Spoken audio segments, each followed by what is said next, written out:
Stanley Kubrick, a filmmaker known for his unflinching exploration of the human psyche, once described The Vanishing, 1988, as the most frightening film he had ever seen. The revelation that Kubrick was so deeply affected by George Sluicer's psychological thriller is both surprising and telling, given that Kubrick himself directed some of the most unsettling films in cinema history. The story of how Kubrick reached out to Sluicer is a fascinating glimpse into the mind of a man who could terrify audiences, yet found himself shaken to the core by another's work. George Sluicer, the director of The Vanishing, recounted the moment Kubrick contacted him after seeing the film. According to Sluicer, Kubrick was so disturbed by the movie that he called to express his admiration and his terror. "He told me it was the most terrifying film he had ever seen," Sluicer recalled in interviews. Kubrick, who was known for his meticulous nature, reportedly watched The Vanishing multiple times, each viewing reinforcing his initial reaction. Sluicer humorously noted that Kubrick had seen the film at least 3 times, which, coming from a perfectionist like Kubrick, was the ultimate endorsement. What made this interaction particularly noteworthy was Kubrick's own reputation for creating films that delved deep into the darkest aspects of human nature. For a director who had given the world The Shining, 1980, a film that still stands as one of the scariest ever made, to be so affected by another filmmaker's work was a testament to Sluicer's skill in crafting a psychological nightmare. So, what exactly was it about The Vanishing that unsettled Kubrick so profoundly? The film is a masterclass in psychological horror, focusing less on overt violence and more on the creeping dread that builds over time.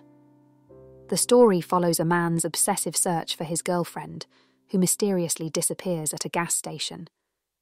The narrative is stark, deliberate, and devoid of the usual horror tropes, relying instead on the tension between the known and the unknown. One of the most disturbing aspects of the film is its exploration of the banality of evil. The villain, Raymond Lemorne, is chilling precisely because of his ordinariness. He's not a monster lurking in the shadows, but a family man who meticulously plans his crimes with a chilling detachment.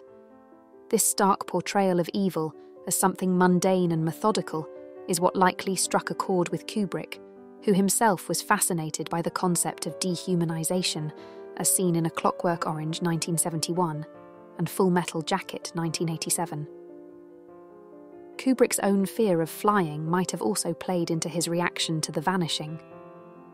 The film's relentless sense of helplessness and inevitability mirrors the anxiety and loss of control often associated with aviophobia.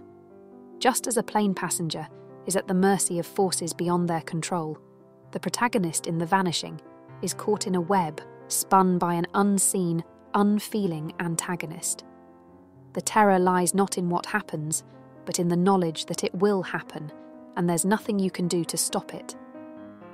It's impossible to discuss The Vanishing without mentioning its ill-fated American remake in 1993.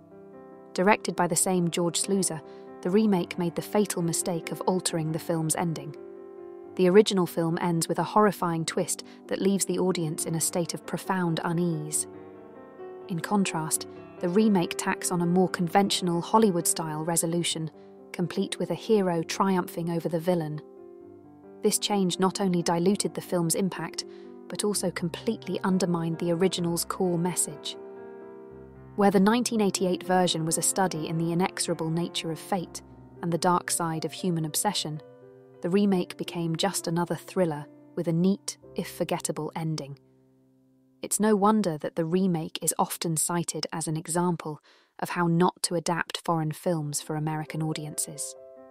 Kubrick would have undoubtedly been appalled by the remake, given his penchant for ambiguity and open-ended narratives.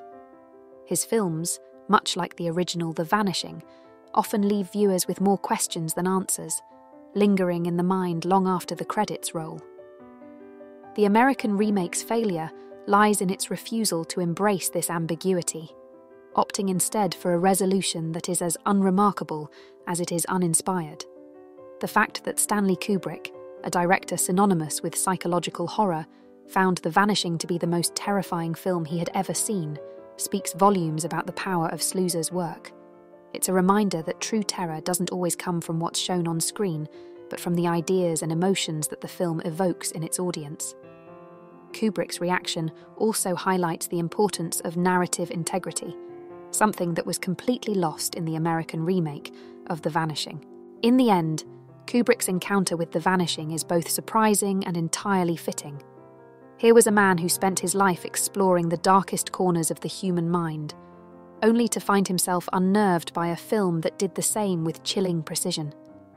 Perhaps it was Kubrick's own deep understanding of fear that made him such an appreciative audience for Sluicer's masterpiece. Or maybe, like the rest of us, he was simply terrified by the thought of being buried alive.